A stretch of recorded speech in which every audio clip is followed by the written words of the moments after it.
여러분 안녕히 주무셨습니까? 우리가 잠든 사이 어떤 일이 있었을까요? 저희 굿모닝 글로벌과 함께 챙겨보시죠.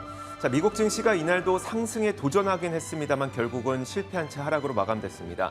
지금 전 세계 사람들이 가장 큰 관심을 갖고 있는 건 바로 미국의 고용 지표죠. 근데 이 오늘 밤에 발표된 이 고용 지표가 어떻게 나올지를 좀 두고 보자는 경계 심리가 상당히 강했던 것으로 보입니다. 이번에 발표될 고용 지표는요, 다소 안 좋아져야 됩니다. 그래야만 연준의 긴축 강도가 조금 더 속도 조절을 하지 않을까라는 기대감과 함께 시장이 반등할 수 있기 때문인데, 그렇다고 아주 안 좋게 발표가 된다면 또 침체에 대한 우려감으로 번질 수가 있어서요. 좋아도 안 되고 아주 안 좋아도 안 되고 다소 안 좋아져야만 시장이 반등세를 이어갈 수 있습니다. 자, 그런 측면에서 오늘 발표된 신규 실업수당 청구 건수는 증가를 했어요. 그러면서 시장에 약간의 호재거리로 작용하긴 했지만 결국 더 중요한 오늘 밤에 발표된 고용 지표를 두고 보자는 경계 심리 때문에 시장은 하락했고, 금리와 달러가 다시 올라갔습니다. 유가 최근에 다시 상승세를 보이고 있죠. 이런 것들 때문에 시장은 결국 하락한 채 마감됐어요. 자, 과연 어떤 일들이 있었는지 한 번씩 살펴보도록 하겠습니다. 마감 시황은 최소영 캐스터가 정리해드리겠습니다. 현지 시간 10월 6일 목요일장 마감 상황 전해드리겠습니다. 간밤 뉴욕 3대 지수가 모두 하락 마감했습니다. 9월 고용보고서 발표를 앞둔 것인데요. 시장 움직였던 주요 이슈들 자세하게 살펴보겠습니다. 과열됐던 미국의 노동시장 드디어 진정세를 보이는 걸까요? 미국의 지난주 신규 실업수당 청구 건수가 21만 9천 건으로 집계됐습니다. 전주 대비 2만 9천 건 증가한 것으로 최근 5주간 가장 높은 수치이고요. 예상치였던 20만 3천 건은 상회했습니다. 9주 만에 예상보다 나쁜 고용 지표가 나온 거고요. 이와 더불어서 기업의 해고가 증가하고 고용 의사가 감소하고 있다는 점도 주목해봐야 할 점입니다. 이는 지금과 같이 연준이 물가를 잡기 위해서 강력한 긴축 정책을 펼치고 있는 시장에서는 호재로 작용하는 소식이기는 했지만 일단 시장에서는 9월 고용보고서를 기다리는 모습이었습니다.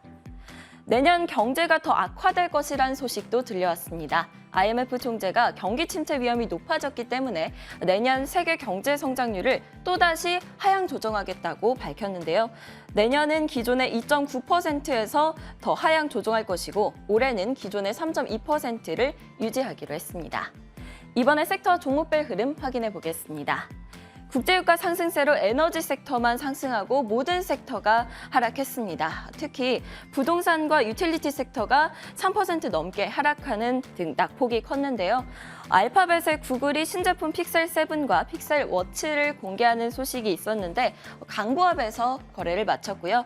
다른 시가총액 상위 종목들은 모두 0.5%에서 1%가량의 하락세를 보였습니다. 종목별로도 자세히 확인해 보겠습니다. 먼저 오늘장에서 가장 핫했던 종목은 대마초 관련주들이었습니다. 바이든 미국 대통령이 마리화나 소지 혐의로 유죄 판결을 받은 수천 명의 미국인들에 대해서 사면 결정을 내렸기 때문인데요. 바이든 대통령은 현행 마리화나 관련 시스템에 대해서 말도 안 된다는 평을 덧붙이기도 했다고 합니다. 이 소식에 틸레이 브랜즈는 30%대, 그리고 캐노피 그로스도 22%대 급등했습니다. 펠로톤은 500명을 추가로 감원하겠다고 발표하자 약 4% 상승했습니다. 이는 회사 인력의 12%에 달하는 인원인데요. 올해 이미 수차례 인력 감원을 단행해왔던 펠로톤은 이번 감원을 통해서 구조조정을 일단락하고 앞으로는 성장세 확보에 전념하겠다고 전했습니다. 제너럴 일렉트릭은 미국 근로자의 약 20%를 감축한다는 소식이 들려오자 1.8% 하락했습니다. 공급망 문제 그리고 인플레이션 등으로 인한 감축인 것으로 분석되는데요. 인플레이션이 높은 수준일 때 풍력 사업에 있어서 좋은 사업 타이밍이 아니라면서 이 풍력 사업의 규모를 조절하겠다고 밝혔습니다. 다음은 테이크투 인터랙티브 소식입니다. 테이크투 인터랙티브는 골드만삭스가 투자 의견을 중립에서 매수로 상향 조정하자 약 3.5% 상승했습니다. 최근에 거시경제 역풍은 이미 주가에 충분히 반영된 상태라면서 앞으로의 잠재력에 주목해야 한다고 강조했습니다. 핀터레스트도 골드만삭스가 투자 의견을 중립에서 매수로 상향 조정하자 약 4.8% 상승했습니다. 골드만삭스는 광고 사업 성장과 더불어서 소셜 커머스나 크리에이터 생태계 구축 등으로 더욱 견고한 수익화 모델을 구축할 수 있다고 전망했습니다. 다음은 시간에서 움직이고 있는 종목도 확인해 보겠습니다. AMD인데요. 조금 전에 3분기 잠정 실적 결과를 내놓았습니다. 매출은 약 560억 달러로 당초 예상치였던 670억 달러를 밑돌았습니다. AMD 측은 PC 수요 둔화와 공급난을 이유로 들었는데요. 해당 소식에 AMD는 시간에서 하락하는 중입니다. 다음은 국제유가 확인해 보겠습니다. 국제유가는 오펙 플러스에서의 대규모 감산 소식에 나흘 연속 오르고 있습니다. 나흘간 상승률은 약 11%에 달하는데요. 현재 국제유가는 약 1% 오른 88달러 선에서 거래되고 있습니다. 지금까지 뉴욕 증시 마감 시황 전해드렸습니다. 잠시 후 오후 6시에 수상한 미국 주식을 추리를 통해서 해부해보는 시간이죠. 특수 종목 전담반 4회가 공개됩니다. 오늘은 액티비전 블리자드에 대해서 낱낱이 공개되는데요. 마이크로소프트가 인수를 타진하고 있는 이 상황 속에서 과연 이 기업 매수해도 될까요? 유튜브 검색창에 월가워즈 검색해주시면 만나보실 수 있으니까요. 많은 관심 부탁드립니다.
자, 지난밤 사이 미국 시장에서 어떤 일들이 있었는지 하나씩 살펴보도록 하겠습니다. 애프터마켓 시간이고요.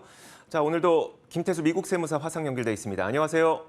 네, 안녕하세요. 네, 자, 과연 오늘은 어떤 일들이 지난 밤 사이에 미국 시장에서 크게 화두가 됐을지 첫 번째 키워드부터 열어보면서 이야기 나눠보겠습니다. 첫 번째 키워드는 바로 이겁니다. 자, 반도체 투자 확대, 우리나라 투자자분들에게도 상당히 기분 좋은 뉴스가 아닐 수 있을 것 같은데 어떤 내용일까요? 네, 미국의 이제 조 바이든 대통령이 최근에 이제 중간 선거 앞두고 본인의 행보를 굉장히 많이 이렇게 어필하는 그런 내용들이 있습니다. 근데 지난밤에는 IBM이 반도체 쪽에 이제 메인프레임이라든가 아니면 인공지능, 양자 컴퓨터 뭐 이런 것들 이제 투자하는 측면에서 10년 동안 뉴욕에 200억 달러를 투자를 할 계획이다 이렇게 발표를 했습니다. IBM이 지금 보면은 좀 많이 어려운 상황인데 그래도 뭔가 기술적으로 다시 과거의 어떤 영광을 되찾겠다 이러면서 차세대 칩의 어떤 선두주자가 되려는 그런 노력들을 많이 보이고 있고 공급을 안정되게 미국에 공급을 하겠다 이렇게 또 주장하고 있습니다.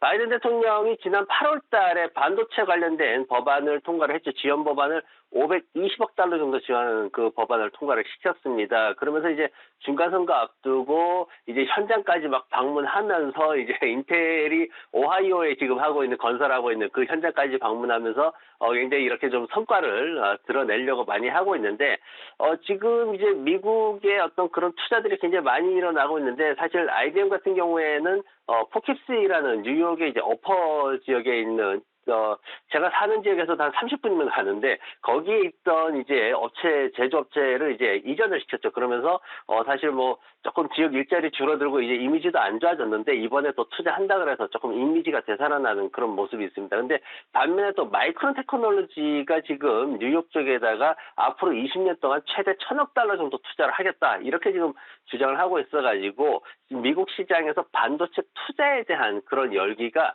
식지 않고 계속 나오고 있는 모습입니다.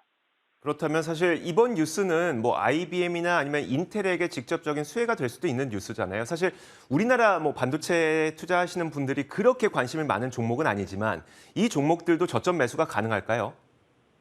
지금 반도체 쪽에서 이제 인텔이라든가 IBM에 대해서 이제 기대감은 사실 지난밤에 높았어요. 근데 IBM은 지난밤에 마이너스 3% 가까이 하락했고, 인텔도 마이너스 2% 가까이 하락하는 모습을 보였습니다. 이제 실적에 대한 어떤 기대감도 있고, 뭔가 투자에 대한 기대감도 있고 이런데, 실질적으로 지금 올해에 예상되는 그런 예상 수익이 굉장히 안 좋게 지금 평가가 되고 있습니다. 지금, 분기별로 보더라도 EPS가 마이너스 25% 하락할 것 같고요. 그리고 매출 같은 경우에도 마이너스 20% 이상 또 하락할 것으로 그렇게 IBM이 예상이 되고 있고, 연간 전체로 보더라도 주당 순이익은 조금 개선이 될 것 같지만 매출은 마이너스 15%나 하락할 것으로 그렇게 예상이 되고 있습니다. 그리고 인텔 같은 경우에도 지금 보면은 34센트 주당 순이익 예상하고 있는데 이게 80%나 하락하는 그런 수치입니다. 그리고 매출 같은 경우에도 20% 가까이 하락할 것이다 그러고, 연간 전체 보더라도 지금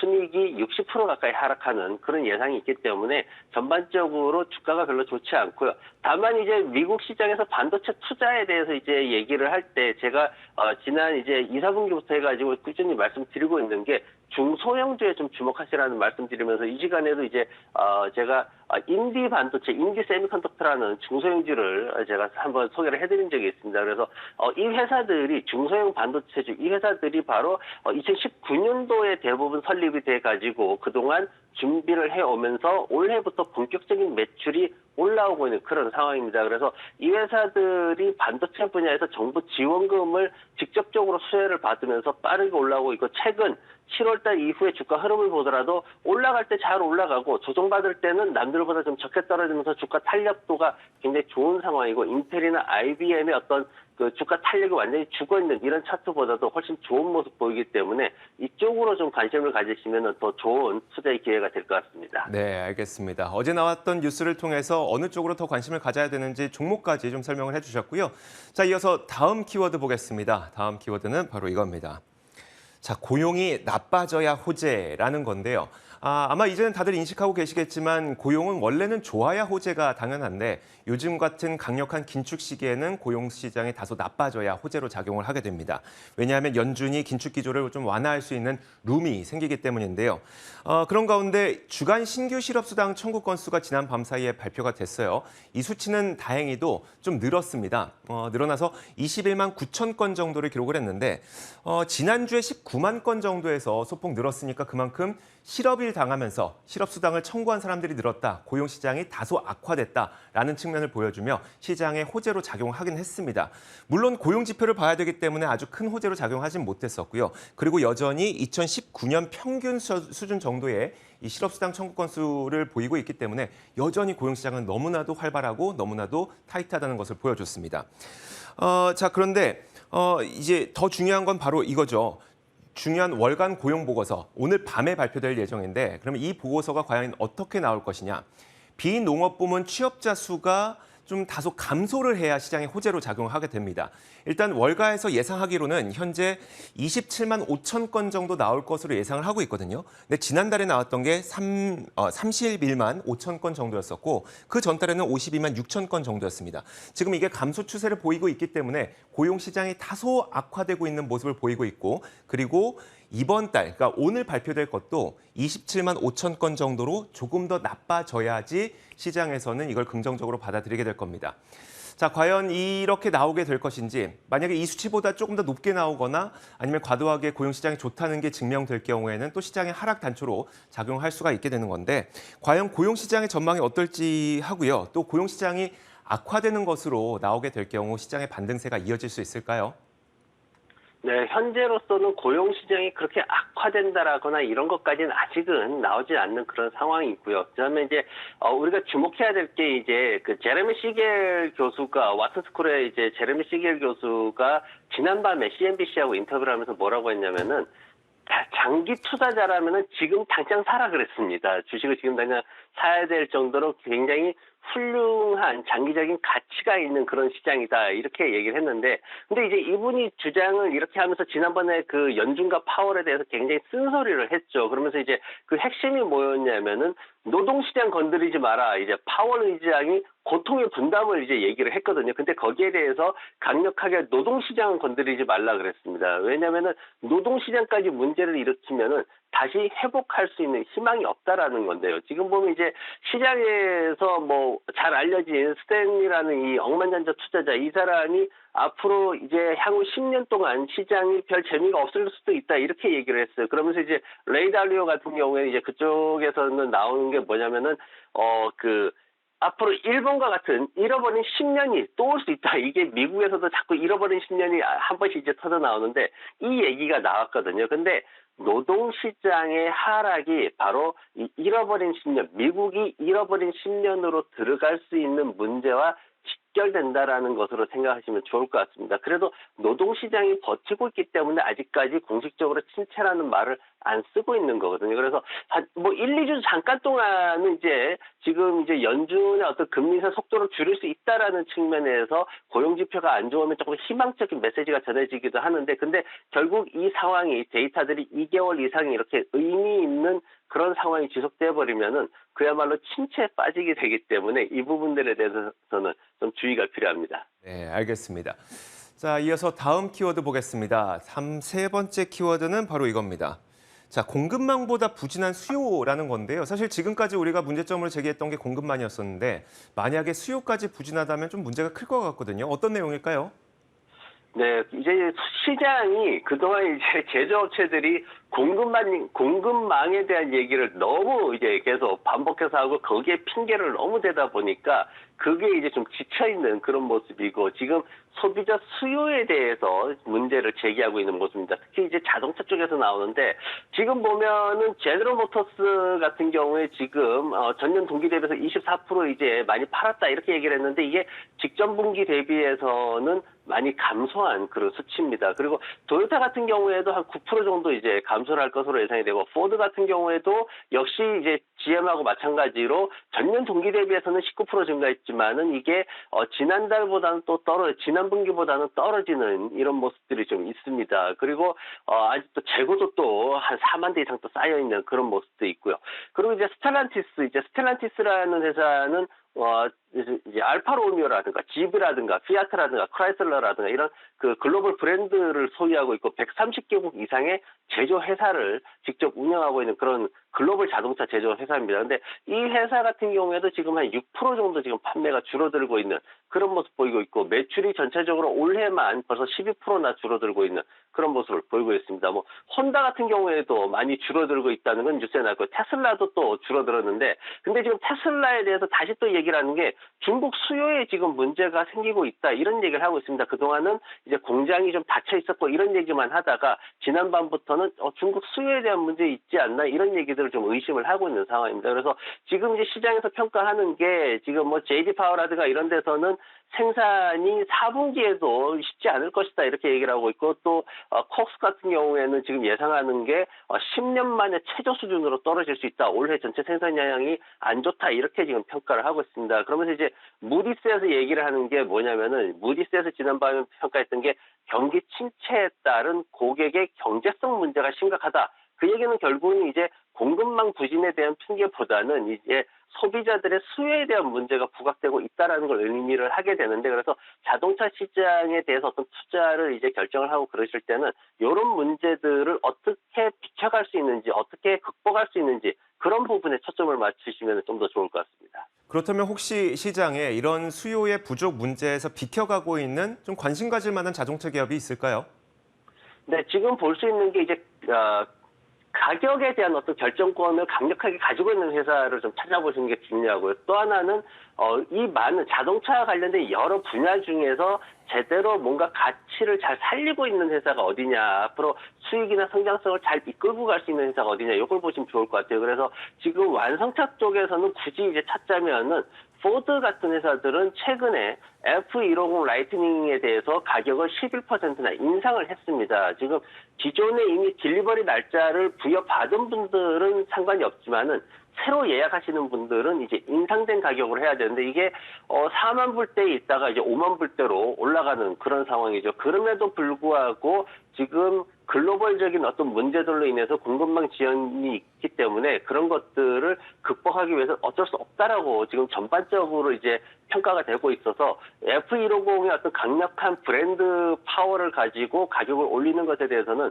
소비자들이 큰 부담이 없이 그렇게 진행을 할 수가 있다라고 평가가 되고 있습니다. 그래서 이런 쪽으로 보시고요. 그리고 또 하나는 전기 자동차 뭐 여러 가지 이제 회사들이 있습니다. 근데 지금 보면은 전기 자동차 중에 리튬 원료를 생산하는 그 업체들을, 그러니까 배터리를 만드는 회사가 아니라 원료를 생산하는 업체들 쪽에서 좀 관심을 많이 갖고 있습니다. 이 회사들이 얼핏 보면 화학회사로 분류되어 있다가 최근에 전기차 관련 테마로 들어온 회사들인데, 대표적인 게 알베마라는 ALB라는 코드를 쓰는 회사가 있고요. 지금 연초 대비해서 한 20% 정도 오른 그런 모습을 보이고 있습니다. 그리고 고성능 그 리튬 화학물 공급업체인 라이벤트라는 LTHM이라는 코드를 쓰고 있는 이 회사도 있습니다. 이 회사가 지금 전년 대비해가지고 수익이 1200% 분기에 지금 올라가고 있습니다. 그래서 앞으로 전체적으로도 한 600% 이상 순이익이 증가될 것으로 예상되고 있기 때문에 이런 식으로 조금 시야를 다른 쪽으로 넓히시면은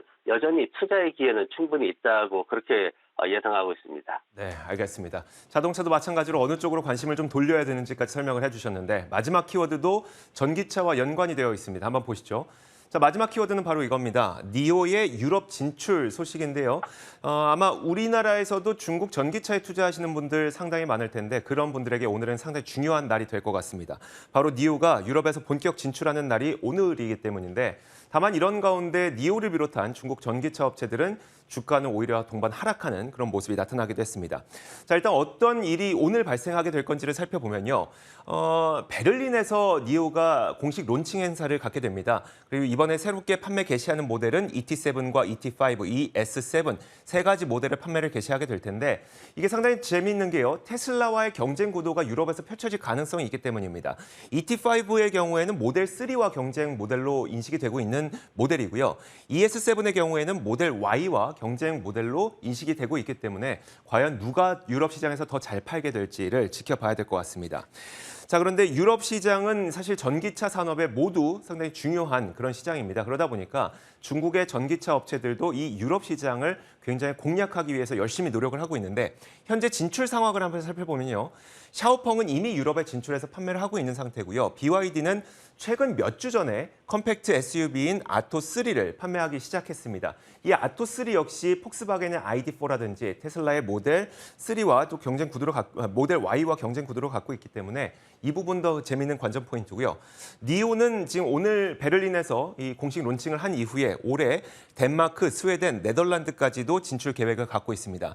리오토는 아쉽게도 아직 진출을 하지 못해 있는 상태이긴 하지만 결국 리오토 역시도 유럽 진출을 위해서 굉장히 열심히 노력을 하게 될 거죠.